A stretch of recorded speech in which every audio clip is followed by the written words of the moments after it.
Hi viewers, welcome to our channel. ఇవాళ release అయిన Snow White అనే హాలీవుడ్ మూవీ చూసాము. ఇది డిజ్నీ వాళ్ళ ప్రొడక్షన్ అండ్ మనం చిన్నప్పుడు చూసిన cartoon shows and 1937 Disney animated films Snow White and seven డ్వార్ఫ్స్కి లైవ్ యాక్షనల్ మ్యూజికల్గా తీశారు. అసలు ప్లాట్ లైన్ అందరికీ తెలిసిందే. ప్రశాంతంగా ఉన్న ఒక కింగ్డమ్లోకి ఈవిల్ క్వీన్ వచ్చి ప్రిన్సెస్ని అండ్ ప్రజల్ని ఎలా ఇల్ ట్రీట్ చేస్తూ ఉంది అండ్ ఈ ప్రిన్సెస్ వచ్చేసి ఆ సెవెన్ డ్వార్ఫ్స్ని ఎలా కలిసింది అండ్ వాళ్ళ హెల్ప్తో కింగ్డమ్ మళ్ళీ తన కంట్రోల్లోకి ఎలా తెచ్చుకుంది అనేది ఈ మూవీ కాన్సెప్ట్. ఈ మూవీ డైరెక్టర్ వచ్చేసి మార్క్ వెబ్. ఇతను 500 days of summer and amazing Spider Man 2 మూవీస్కి famous.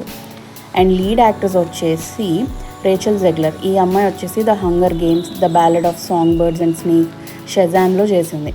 And next Gal Gadot. ఈవిడ వచ్చేసి వండర్ విమెన్ క్యారెక్టర్ చేసింది అండ్ రెడ్ నోటీస్ అనే పిక్చర్లో ఫేమస్. అండ్ నెక్స్ట్ ఇంకొక యాక్టర్ ఆండ్రూ బర్నప్. ఈ పర్సన్ వచ్చేసి ఎక్కువ టీవీ సిరీస్లో ఎక్కువ యాక్ట్ చేశారు. He is famous through it. నాకైతే ఈ మూవీ నచ్చలేదు గైస్. చాలా బోరింగ్ అనిపించింది. లీడ్ యాక్టర్స్ యాక్టింగ్ కూడా చాలా ఓవర్ ద బోర్డ్ ఉండింది. సీజే వర్క్ కానీ విజువల్ ఎఫెక్ట్స్ కానీ చాలా ఆర్టిఫిషియల్గా అనిపించింది. ఆ సెవెన్ డ్వార్ఫ్స్ ఫేసెస్ అండ్ ఫారెస్ట్లో కనిపించే యానిమల్స్ నాకైతే అంత నచ్చలేదు. బేసిక్గా నేను ఈ మూవీ గురించి అన్నప్పుడు కొంచెం ఎక్స్పెక్టేషన్స్ వెళ్ళాను అనమాట. నాకు బేసిక్గా బ్యూటీ అండ్ ది బీస్ట్, సెండ్రెల్లా ఈ మూవీస్ చాలా ఇష్టం. కొంచెం ఆ టైప్లో ఉంటుంది అని అనుకొని వెళ్ళాను. But I'm disappointed.